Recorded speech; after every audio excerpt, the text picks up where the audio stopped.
अगर आप मेरे चैनल को पहली बार देख रहे हैं तो प्लीज़ आगे बढ़ने से पहले इस वीडियो को लाइक करें और चैनल को सब्सक्राइब करें। अगर आप एक न्यू यूज़र हैं तो चैनल को एक्सप्लोर करें, आपको सारी चीज़ें मिल जाएंगी अल्गो ट्रेडिंग से related.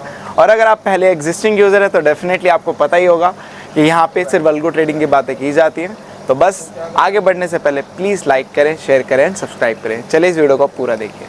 Hello everyone, welcome back again with another daily PNL video. तो भाई आगे एक और पीएनएल वीडियो में बात करते हैं आज की मार्केट की। बट आगे बढ़ने से पहले मैं आप लोगों को ये बोलूंगा कि सेबी ने अभी जो न्यू रूल्स लाए हैं रिलेटेड टू एक्सपायरी, जो एक्सपायरी डे उन्होंने चेंज कर दिए हैं कि अब निफ्टी की एक्सपायरी ट्यूसडे को होगी और सेंसेक्स की थर्सडे को होगी। तो उससे रिलेटेड वीडियो मैंने ऑलरेडी डाल दिया और हमने अपने पोर्टफोलियो में क्या चेंजेस किए हैं तो आप लोग जाके देख सकते हैं। और आज फर्स्ट डे था उसके एग्जीक्यूशन का, वो भी हम कर चुके हैं और यहाँ पे सक्सेसफुली आज हमारा डे कंप्लीट हुआ। बट यहाँ पे कुछ चीजें मैं डिस्कस करना चाहूंगा, राइट? तो कुछ पॉइंट्स हैं। तो सबसे पहला पॉइंट्स तो यही है कि अभी मॉर्निंग में एक कंफ्यूजन हो गई थी कि लोगों का मार्जिन ज्यादा यूटिलाइज हो रहा था आपके अकाउंट में। तब मैंने जब उसका रूट कॉज एनालिसिस किया तो जो अभी न्यू ज्वाइन है उन्होंने क्या किया था कि जब आपकी अल्गो डिप्लॉय हो जाती है तो उन्होंने टर्मिनल से मींस ब्रोकर से, क्योंकि वहां पे हेजेस भी डिप्लॉय होते हैं उसके साथ, तो उन्होंने क्या किया था कि हेजेस को मैन्युअली स्क्वायर ऑफ कर दिया था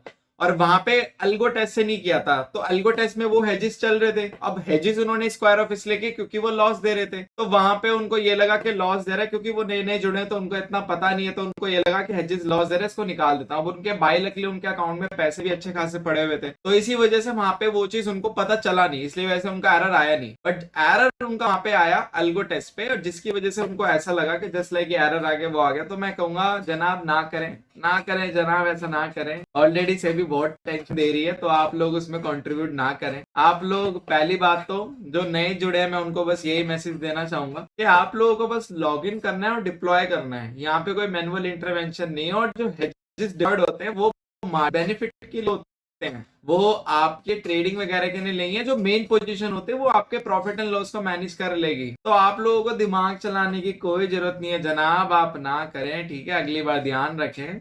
और बाकी सबके लिए भी मैसेज है, तो ये ऐसा प्लीज ध्यान रखें कि आप लोगों को मैन्युअली कोई पोजीशन टर्मिनल से स्क्वायर ऑफ नहीं करनी है। मींस ब्रोकर से आप लोग जो भी करेंगे अल्गो टेस्ट के थ्रू चलेंगे। ब्रोकर आप लोगों को तब छेड़ना है जब लास्ट स्टेज आ जाती है एरर की, ठीक है? एरर वैसे हमारे आते ही नहीं है, बट स्टिल अगर आ जाए तो ठीक है। तो इसके चक्कर में 2-3 घंटे पूरे मॉर्निंग के वेस्ट चले गए। सबको कॉल करना, चेक करना, सबके अकाउंट चेक करना। ऑलरेडी आज अच्छी बात यही थी कि आज 50% डिप्लॉयमेंट है। जितने भी हमारे क्लाइंट है ऑप्शन सेलिंग पोर्टफोलियो के, उनमें से सभी क्लाइंटों में से सिर्फ 50% क्लाइंटों ने डिप्लॉयड किया, क्योंकि आज फर्स्ट डे था एक्सपायरी के चेंजमेंट का। तो वो देखना चाहते थे क्या क्या कैसा रहेगा। तो इसी वजह से अच्छा हुआ कि मेरे 3 घंटे के अगर सब करते तो 5-6 घंटे निकल जाते। तो ये चीज आज रिलैक्स थी। बाकी यस, जिन लोगों ने भी आज डिप्लॉयड किया तो सब कुछ नॉर्मल ही रहा। बट ये है कि जिन्होंने न्यू ज्वाइन किया तो उन्होंने वो चीज कर दी थी, तो बाद में पता चला। वो भी मुझे तब पता चला, मैंने अल्ट्रा व्यूअर से गो थ्रू किया और उसके बाद वो चीज चेक की। वरना मैं अल्गो टेस्ट ही देख रहा था, अल्गो टेस्ट में मुझे कुछ दिख ही नहीं रहा था। क्योंकि जब आप पोजीशन स्क्वायर ऑफ कर देते हो ब्रोकर टर्मिनल से तो अल्गो टेस्ट में वो रिफ्लेक्ट नहीं करता। अल्गो टेस्ट में वो रिफ्लेक्ट तब करता है जब वहां से वो पोजीशन स्क्वायर ऑफ करने की या तो कोशिश करता है या तो लेने की कोशिश। और यहाँ पे एक चीज और भी होती है, अगर आपने पोजीशन ऑप्शन सेलिंग की स्क्वायर ऑफ कर दिया अपने टर्मिनल से और यहाँ से अल्गो टेस्ट उसको एग्जिट करने की कोशिश करेगा तो सेलिंग का क्या होता है, बाय में एग्जिट होता है। तो आपके टर्मिनल में वो बाय पोजीशन क्रिएट कर देगा। तो ये एक थोड़ी सी चीज है जो आप लोगों को देखनी पड़ेगी कि आप लोगों को मैनुअली बिल्कुल नहीं छेड़ना। और ये नए ट्रेडर जो अभी ज्वाइन हुए उनके लिए स्पेशली, बाकी जो पुराने तो वो समझ चुके हैं, ठीक है? थोड़ा सा लंबा हो गया तब 4-5 मिनट का, क्योंकि बताना जरूरी था, क्योंकि ऐसे लोग कंफ्यूजन क्रिएट कर देते हैं। तो प्लीज ना करें, ठीक है? बात करते हैं मार्केट की। तो भाई मार्केट में तो आप लोगों को पता ही है कि ऑब्वियस सी बात है कि आज जिस तरीके से ओपनिंग हुई वॉल्यूम थोड़े कम लग रहे हैं। और अल्टीमेटली देखो यार, मैं एक चीज बोलूंगा, से भी कुछ भी कर रहा है और अभी बहुत ही ज्यादा डिस्टर्ब कर रखा है इन्होंने सिस्टम को। जो इनके मन में आ रहा है वो कर रहे हैं। इतने ज्यादा फ्रिक्वेंट चेंजेस कर रहे हैं मार्केट में, रूल्स ला रहे हैं जिसका कोई सेंस नहीं है। मैं ये बोलूंगा कि अननेसेसरी चीजें हो रही हैं और ये इनका क्या अंत है वी डोंट नो। वो क्या अचीव करना चाहते हैं वी डोंट नो। बट वो जो भी अचीव करना चाहते हैं वो डेफिनेटली हमारे रिटेलर्स के हक में तो नहीं है। हम खाली एक उनके लिए एक बकरा है, या फिर आप बोल दें एक टेस्टिंग मटेरियल है जिसपे वो अपने लैब टेस्ट कर रहे हैं। और जब उनको लगेगा कि यहाँ पे अब हमारे लाइक फेवर में गेम फिट हो चुकी है तो बस इस चीज को आप कांस्टेंट कर दो। इससे ज्यादा और मुझे कुछ लग नहीं रहा। और जिस तरीके से फ्रिक्वेंट चेंजेस हो रहे हैं ये कोई समझदारी तो नहीं दिखाता। बट वी डोंट नो क्या हो रहा है। अब वॉल्यूम थोड़े से मार्केट में कम है, बट यस आप देखोगे जिस तरीके से आज मार्केट परफॉर्म कर रहा है, फर्स्ट डे था तो मार्केट साइडवेज टू पॉजिटिव ही है। हालांकि काफी अच्छा खासा आप देखोगे रन अप कर चुका है मार्केट, मैं बोलूंगा 0.5% से ऊपर है तो इट्स फाइन, काफी अच्छा खासा रन अप मैं बोल सकता हूँ इसको। बट यस कोई पता नहीं है डे एंड तक आते आते नेगेटिव में कन्वर्ट हो जाए या फिर क्या हो जाए, क्योंकि अभी मार्केट 24,500 के लेवल को होल्ड कर रहा है, क्योंकि मार्केट भी इन न्यूज को डाइजेस्ट करता है। और मार्केट जिस तरीके से रिएक्ट कर रहा है ऐसा लग नहीं रहा कि कुछ खास इंपैक्ट मार्केट ने दिखाया इस न्यूज को लेकर। तो आई डोंट थिंक सो कि मार्केट उस चीज को ऑलरेडी डाइजेस्ट कर चुका है और यहाँ पे मार्केट अब नॉर्मल होने की कोशिश कर रहा है। और मार्केट देखोगे आप तो एक पैटर्न बनाते हुए ऊपर जा रहा है, और कितना ऊपर जा सकता है यहाँ तक तो आ ही सकता है, मतलब 24,600 600 तक तो आ ही सकता है, 600 तक तो आएगा, 650 तक आप एक्सपेक्ट कर सकते हैं। बट कोई बड़ी बात नहीं कि यहाँ से वापस से हम यू टर्न लेता हुआ नजर आए।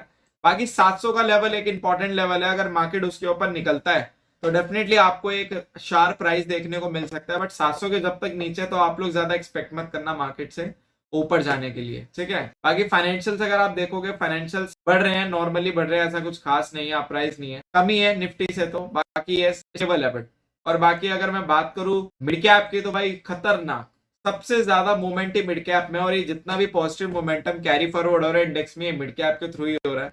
और मिड कैप जिस तरीके से परफॉर्म कर रहा है 2% ऊपर है भाई, तो इसकी तो अलग ही परफॉर्मेंस है। और मिड कैप स्टार्टिंग से ही ऐसा चला, ऐसा नहीं है। मैं मिड कैप के इंडेक्स को एक बात है, मैं सिर्फ इतना बोलूंगा कि अगर निफ्टी की जगह अगर मिड कैप को हम वैसे ट्रेड कर पाते, क्योंकि उसका लॉट साइज काफी हैवी है, इसी वजह से यहाँ पे रिस्क रिवॉर्ड काफी अलग मेंटेन होता है। पहले हम मिड कैप में करते थे ऑप्शन सेलिंग और काफी अच्छे प्रॉफिट्स भी होते थे। अगर मिड कैप का लॉट साइज नॉर्मलाइज हो जाए तो डेफिनेटली मिड कैप हमारा वो इंडेक्स होगा जिसमें बढ़िया प्रॉफिटेबिलिटी भी निकलेगी, और इसका चलने का तरीका भी काफी अच्छा लगता है मुझे। मतलब मिड कैप एकदम सही है, एकदम सॉर्टेड रहता है, या तो ऊपर या तो नीचे, अगर साइडवेज है तो कंप्लीट साइडवेज है। बाकी ये काफी अच्छा चला, तो मिड कैप को मैं बोलता हूँ कि अभी अगर ये जितना पॉजिटिव सेंटिमेंट दिखाएगा तो आप लोग नीचे के लिए थोड़ा कम देखना, मार्केट को ऊपर के लिए ज्यादा देखना। और आई गेस अगर मिड कैप यहाँ पे ऊपर रह सकता है तो आपको 1-2 दिन मार्केट थोड़ा ऊपर की तरफ ही नजर आएगा, ठीक है। सेंसेक्स अभी अपने इंपॉर्टेंट लेवल्स पर ही है, बट यस अगर यहाँ से सेंसेक्स ऊपर निकला तो डेफिनेटली आपको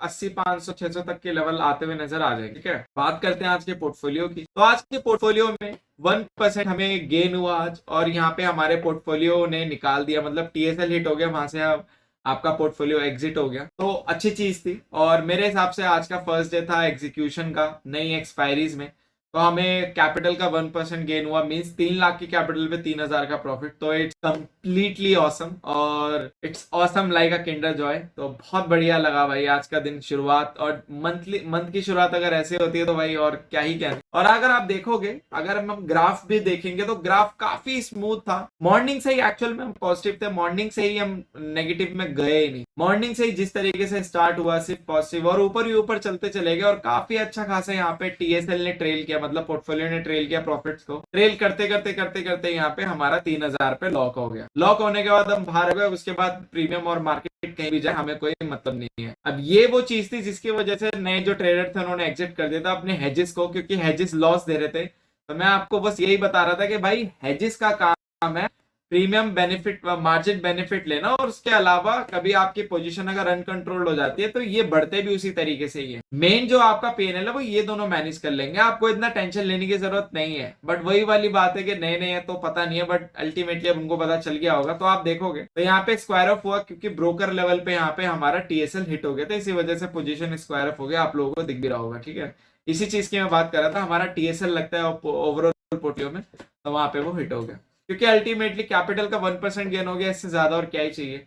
हमें कोई लालच नहीं है मार्केट से, मार्केट में जिसने लालच किया है उसको मार्केट ने अच्छे से लताड़ा है। तो हम यहाँ पे डिसिप्लिन ट्रेडर हैं, डिसिप्लिन से चलते हैं, जो मार्केट देगा करके चुपचाप बंद कर देंगे सेटअप, और उसके बाद अपना काम करेंगे। पहली बात तो अल्गो ट्रेडिंग है, सब लॉग इन करने के बाद कोई झांकता तक नहीं है, क्योंकि किसी के पास इतना टाइम नहीं है। बट स्टिल हमारे पास ऐसे ट्रेडर ही नहीं है जहां पे हम दोबारा डिप्लॉय करें लालच में, ठीक है। बाकी यस कुछ लोग यहाँ पे ये भी पूछते हैं कि सर आप एक्सपायरी वाले दिन निफ्टी को क्यों नहीं ट्रेड करते, आप सेंसेक्स तो कर लेते हो। तो यार इसका आंसर सिंपल सा है, अगर आप थोड़ा ध्यान से देखोगे निफ्टी के प्रीमियम्स को, तो अगर आप मैं लेके चला जाऊं ये रहे निफ्टी के प्रीमियम, क्या ट्रेड करोगे इसमें, क्या आप ऑप्शन सेलिंग करोगे, मतलब लिटरली कहाँ है। मतलब यहाँ पे अगर गलती से भी एक झोंका निफ्टी का आ गया बढ़िया वाले, एक बड़ी कैंडल बन गई 150-200 पॉइंट की, तो इतना खतरनाक लॉस होगा ना कि आपको पता भी नहीं चलेगा कि कहां से कहां निकल गया आपका पीएनएल।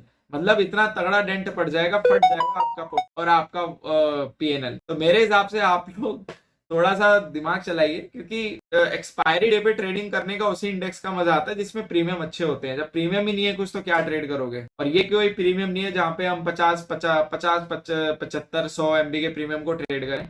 100 भी नहीं है, ठीक है। 100 यहाँ पे आईटीएम में अगर आप देखोगे ऑलरेडी 512 पे हमारा निफ्टी चल रहा है। बेसिकली यहाँ पे अपडेट नहीं हुआ, जो प्राइस अभी निफ्टी का चल रहा है ऑलमोस्ट कितना चल रहा है, 600 के आसपास चल रहा है। तो आप खुद ही देख सकते हो कि कितना बड़ा यहाँ पे सीन चल रहा है। तो इसी वजह से भाई हम ज्यादा यहाँ पे रिस्क नहीं उठाते, और लो प्रीमियम में एक्सपायरी डे पे ट्रेड करने का फायदा नहीं है। जो ट्रेड करने का फायदा है वो है आपका बड़े प्रीमियम, जैसे सेंसेक्स के प्रीमियम्स बड़े होते हैं तो मजा आता है, वहां पे कुछ मिल जाता है। बट निफ्टी में बहुत रिस्क हो जाता है, इसी वजह से हम रिस्क को अवॉइड करते हैं। हम रिस्क को तो बिल्कुल अवॉइड करते हैं जहां पे हमें पता है कि भाई यहाँ पे हाथ डालने से या तो जल भी सकता है या तो आपका वापस आ भी सकता है, बट हमें वो रिस्क चाहिए ही नहीं, ठीक है। तो काफी बढ़िया दिन रहा, मंथ की अच्छी शुरुआत हुई। तो बस इस वीडियो के लिए इतना ही। Thank you so much for love and support. Just make trading awesome with us. We will see in the next video.